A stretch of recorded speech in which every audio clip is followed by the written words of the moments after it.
What's going on YouTube? It is your girl Lauren Finesse and we are back.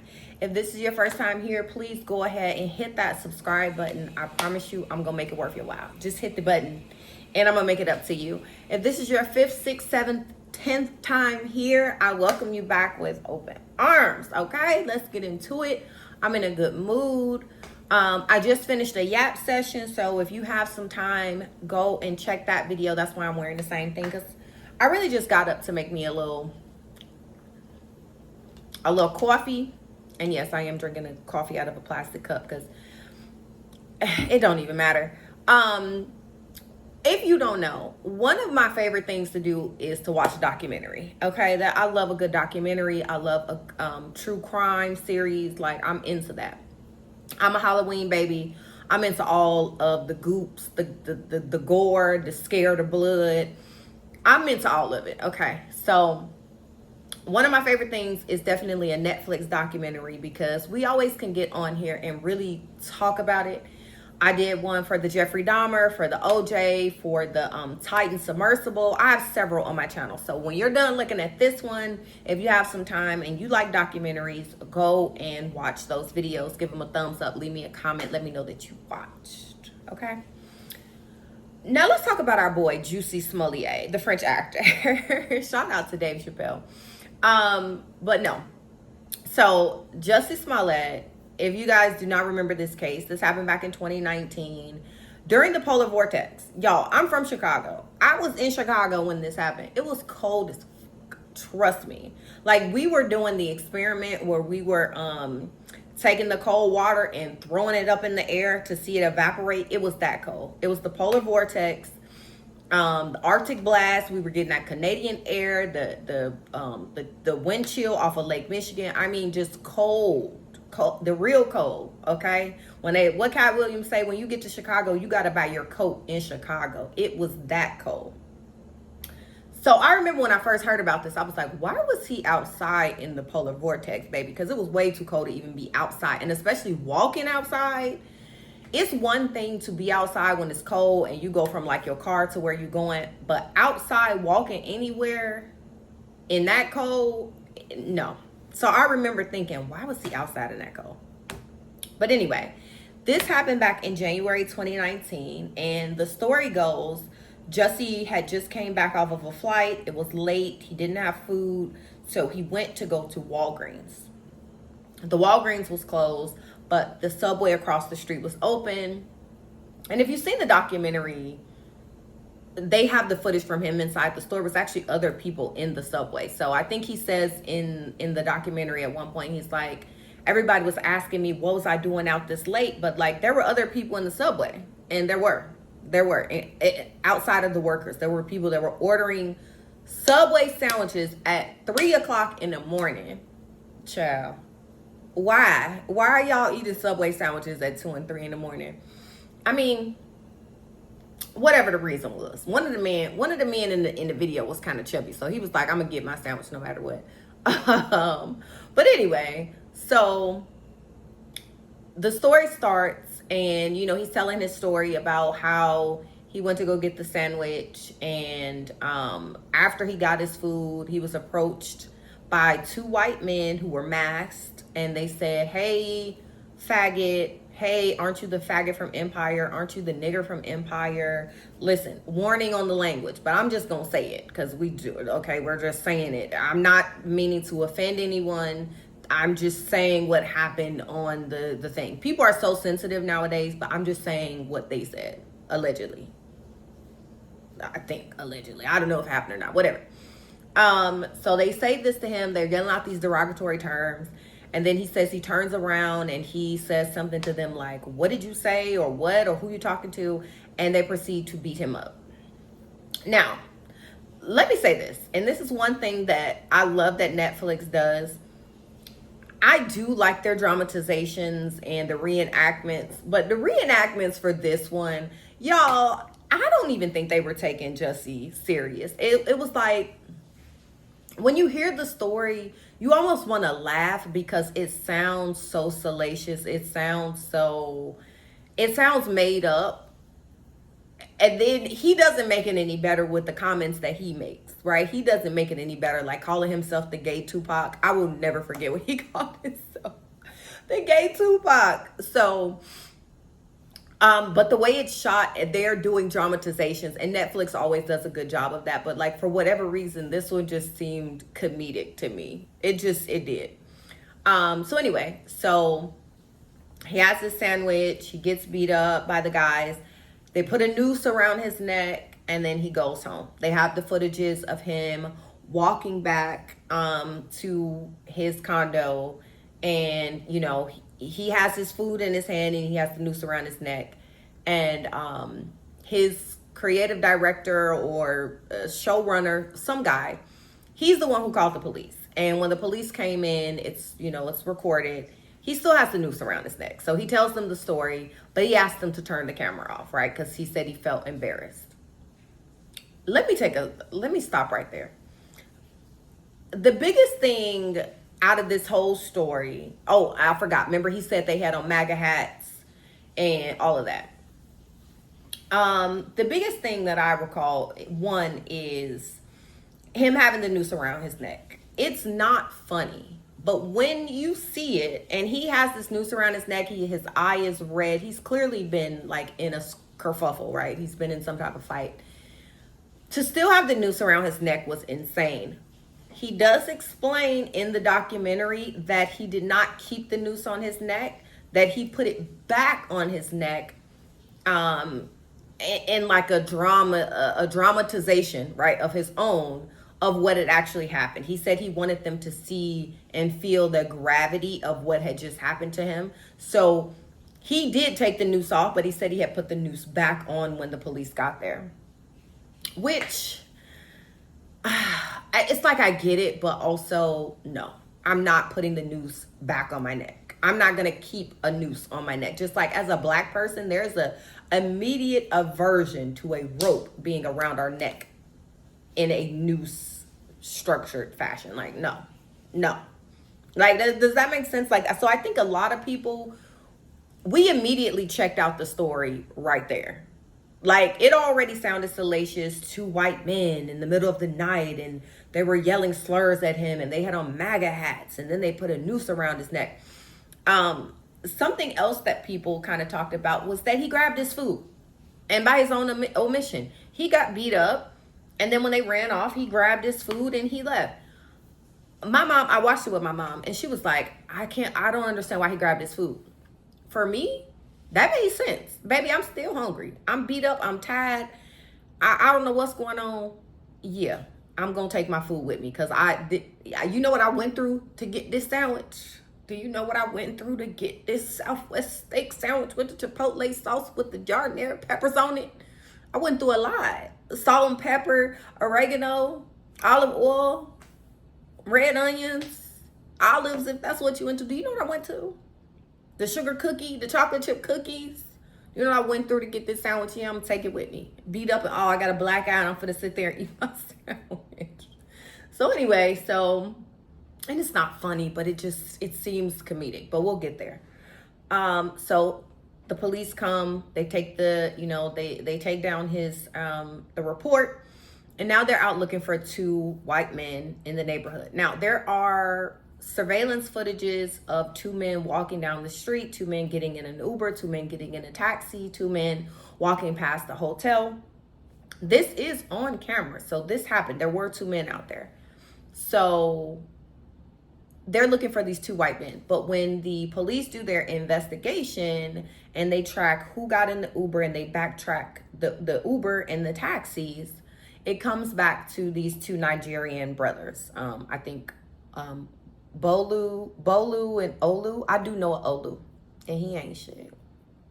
That's a whole nother story though. But Bolu and Olu, it comes back to them, but they are no longer in town. When the police try to find them, they took a flight to Nigeria the very next day. So when all of this is happening, the police are kind of becoming skeptical because the story already sounds salacious. He had the noose around his neck. And when they find the two figures that got into the cab and this and that, it's actually two Nigerian men, and then they left the country. So They wait for the brothers to come back, and they literally get them from the tarmac. I said, ooh, I can't even imagine coming back from a flight from Nigeria, and then you get to cold, because it was still cold. I think they came back in like February, if I'm not mistaken, like February 2nd or something. It had been like a few weeks. But when they came back, I cannot imagine sitting on a long flight from Nigeria, and then the police are on the tarmac and they take you straight to jail. So they take the brothers to jail, they separate them, and they're questioning them in the different interrogation rooms. They said they're not saying anything. They don't know nothing, they ain't seen nothing, they ain't heard nothing. Don't ask me, I don't know. Meanwhile, they start looking into the brothers, and they realize that the brothers were actually extras on the set of Empire, right? That's the show that Jussie was on. That is why he was in Chicago. He was filming Empire. He played, was it Jamal Lyons? I think it was Jamal, if I'm not mistaken. I think that was his character's name.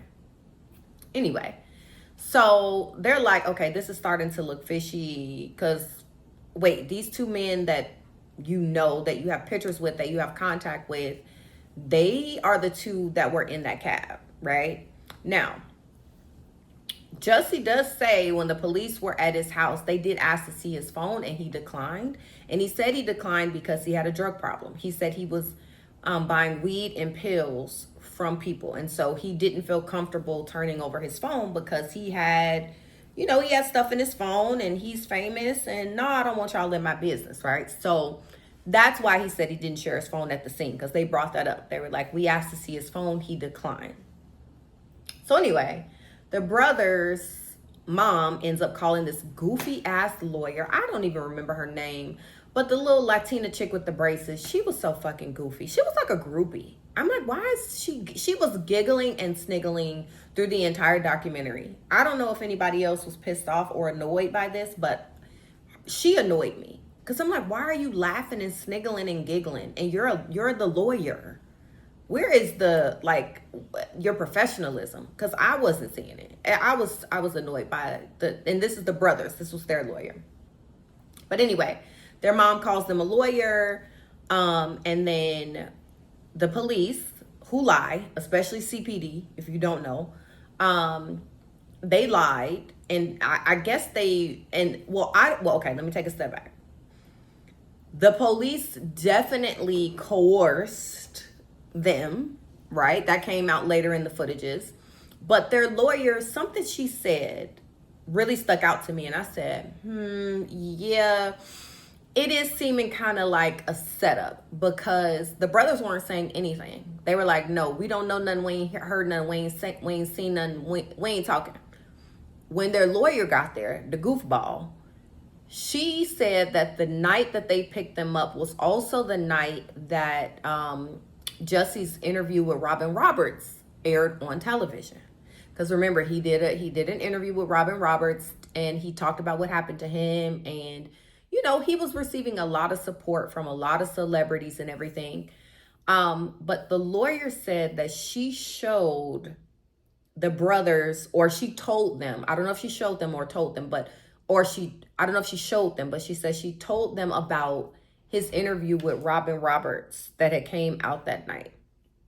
Now, the reason why this is important and why this kind of made me look sideways a little bit was because they're saying they don't know nothing, they ain't heard nothing, they ain't seen nothing. So for her to turn around and say, look at this interview. And in the interview, he's basically saying, I don't know who did this, but I want the people who did this caught. I want the people who did this brought to justice. And I didn't deserve this, and da-da-da.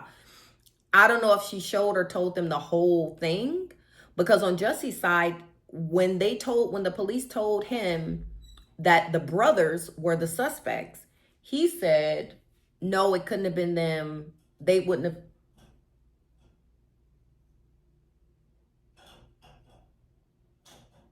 Is that you? Yeah. What is that? So I don't know when go back over there. So I don't know when she showed them or told them about the interview, if she put context to it or if she even knew context, because she was definitely a goofball. But like I said, he was saying the people need to be caught. But Jussie was telling the police, I'm not pressing charges against the brothers. Yeah, I know them. Yeah, we worked together. One of them was my trainer. But I'm not pressing charges against them because the people that did this to me were two white men and they are not two white men. So I don't care what evidence y'all have on them. I'm saying it wasn't them. On the lawyer side, she says she told them about the interview that had premiered that night. And so I feel like them seeing that is what triggered them to start talking, because that's exactly what happened. She said, oh, well, he had an interview, and like I said, I don't know if she showed it to them, but he's saying prosecute the people that did this to me. And they were like, oh, he turned on us? Okay, well, this is what happened. He paid us and he wrote us a check and he came to us and said he wanted us to beat him up. And the taller, skinnier brother, he was annoying too. The one that was wearing the cowboy hat, he was so annoying because he was so unserious. I'm just like, now listen, I'm just going to say something. I don't want to tussle. But I have seen and heard and known a Nigerian scammer. I'm sorry. So I don't know why or how this like flipped or switched. But when they found out that he had that interview with Robin Roberts on TV that night, that's when they started talking. Apparently, they had been in custody for like hours and hours and hours. But when their lawyer got there and showed them that video or told them about that video, they started coming up with all types of stories. He paid us to do it. He wanted us to beat him up. And so the taller, skinnier brother was saying, oh, I just thought it was some Hollywood stuff. Like, that's what people in Hollywood do. And these two guys were extras on the set, so they wanted to be actors. Now, something that comes out later in the documentary is that the police was telling the brothers, the lawyer was telling the brothers, there was a part of the video that I guess of the interview that one of the investigative reporters shouldn't have seen, was the lawyer telling the brothers, well, if you guys want to be actors, your records will be sealed. She was explaining to them what sealed records versus an expunged record meant. Because when they went to the brothers' homes, they had an arsenal of weapons. Okay, now this is where the story starts to turn for me.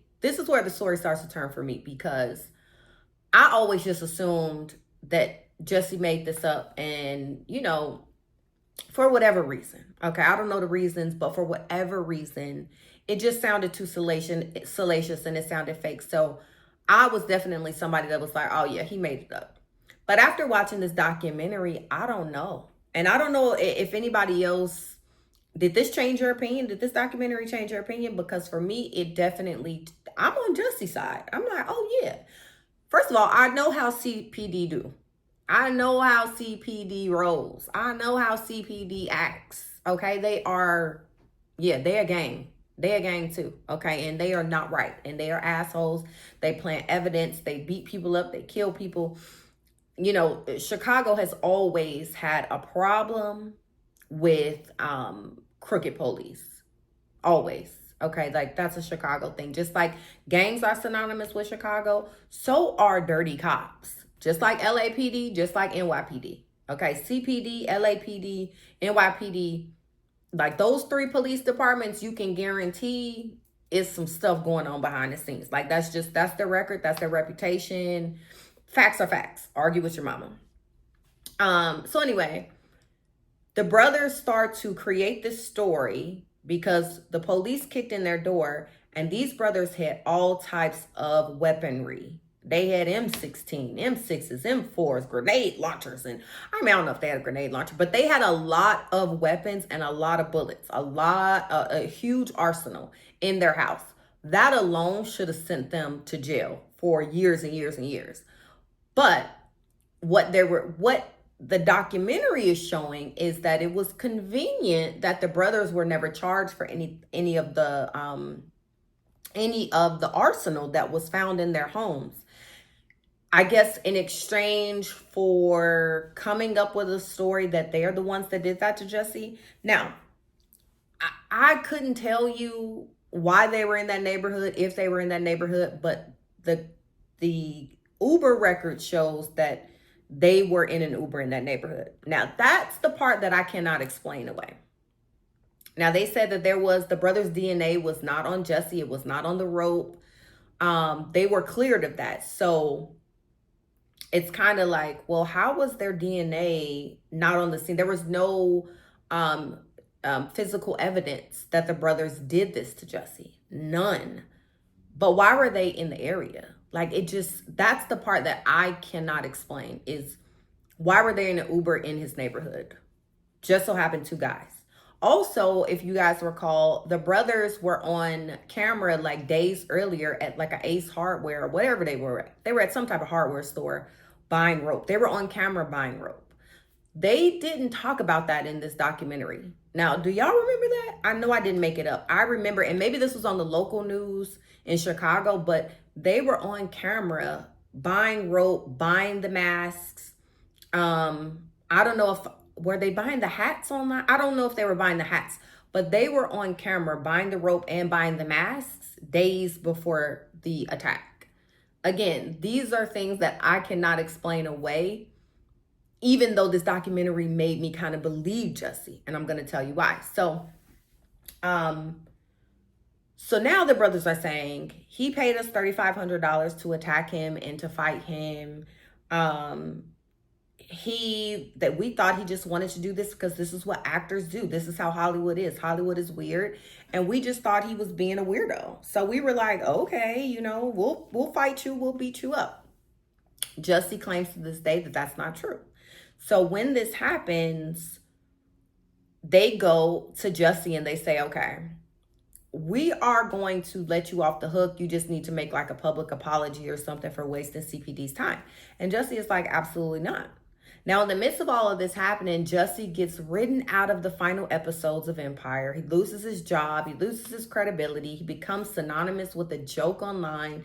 We saw the Dave Chappelle special. He's calling him Jussie Smollett. He just becomes a joke. And I'm just like, man, I don't know. At the time, I'm like, I don't know what to believe. The brothers then start taking on TV spots and stuff, on Fox News and different other outlets where they are being used as pawns. They are being used as tokens to make fun of Jussie. And it's just kind of like, what were their intentions? See, that's the part that makes me think that they're lying, because their actions after the fact were very much, these were, what's the word? These were opportunist, right? They came out very opportunistic. That's what I got from them. Very unserious, very goofy, very silly. It's like, did they really do it? You know what I mean? I don't know. So now they bring the case, a case against him, and they say, you wasted our time. We're in the middle of a polar vortex. We're in the middle of a lot of racial and unrest in the city, just in general, with everything that was going on around that time. That, yeah, well, we're finna take you to jail. We're bringing a case against you. And so they took him to court. And in 2021, they found him guilty. They found him guilty. And I think they fined him like he had restitution like $150,000, and then like another $10,000, like all of this money. Basically, they said, you played in our face. And the entire time, Jussie has said he's innocent. His story hasn't changed. And also, what I didn't like, when the judge sentenced him, the judge was so nasty to him, just like reprimanding him. You're wasting our time, and you're this, you're that. I didn't like that. It was like the judge was personally feeling attacked. And the superintendent from Chicago, let me tell you something. I remember when he got fired, he was a week away from retirement. And I remember they found him in his police squad car, drunk. And when they found out where he had been at the spot called Ceres. And let me tell you something. Ceres, Ceres, it is a bar in Chicago. And it's not a bar that you can just walk into. It's inside of like one of the federal buildings, or I think it's a federal building. It's like a professional building downtown Chicago. I've been there a couple of times, and they pour heavy, okay? he had been at Sarah's getting drunk, okay, and then he was sleeping in his car, and he was telling them that he was on some medication. This is the police superintendent. He's in a Netflix documentary, just like, oh, he was wasting our time. Da da da. It's a black man. He was doing all of that, and I just kept thinking to myself, but I remember when you was coming from Sarah's and you was drunk. You was drunk, and I remember that. Like I said, CPD, they ain't shit. So anyway, so they're doing all of this back and forth, and he got sentenced. I think he got sentenced to, like, I don't know, so many months of probation, and they remanded him to jail that day. They took him to jail that day. I think he had to do like a few months in jail. And, you know, when he goes out, he's like, I'm not suicidal. You know, he does this whole theatrical thing in the courtroom before they take him out. You know, and he was very vocal throughout the time that this was happening. Like I said, I remember when he was calling himself the gay Tupac, and he was like, I'm going to be gayer, I'm going to be blacker, and they can't stop me, and da-da-da. And, you know, people just did not believe him, again, because it seemed so salacious. Now, that is what happened up until and through him going to jail and his court case. But there were some investigative journalists who started to look deeper, because they were like, this man has never changed his story. He is steadfast that he was attacked by 2 white men and they beat him up and they, you know, ABCD. So they start looking into it. And of course, like I said, CPD is known to be corrupt. CPD has known to edit a report, a video or 2. They have been known to sprinkle a little crack on you or 2, right? They have been known for corruption and, you know, just overall bad behavior. And so one of the journalists starts to look into the case, and the police officer that came to Jussie's house the night of the attack, he had a case against him for some type of bad behavior with some gay person. He had like wronged some gay person or whatever. So for him to show up to Jussie's house and Jussie is gay, it's kind of like, oh, that was very interesting. Also, they went back through the witness statements. There were witnesses who also saw these 2 white men in the masks. There was a lady that lived in Jussie's building, an older white lady who was walking her dogs that night, and she saw one of the white men with a mask on, with a rope hanging out of his pocket. There was a younger black guy who worked at one of the hotels who saw the 2 white men run by. He said he flashed the light in one of their faces and he saw it was a white man. Now, they have that on video of the 2 men running by. There is a 10-second part of the video that's missing. 10 seconds. And it is exactly the 10 seconds where this man said he flashed the light in the man's face and you can clearly see it was a white man. How convenient, right? Also, there's more corroborating like timelines and things that actually are in Jussie's favor.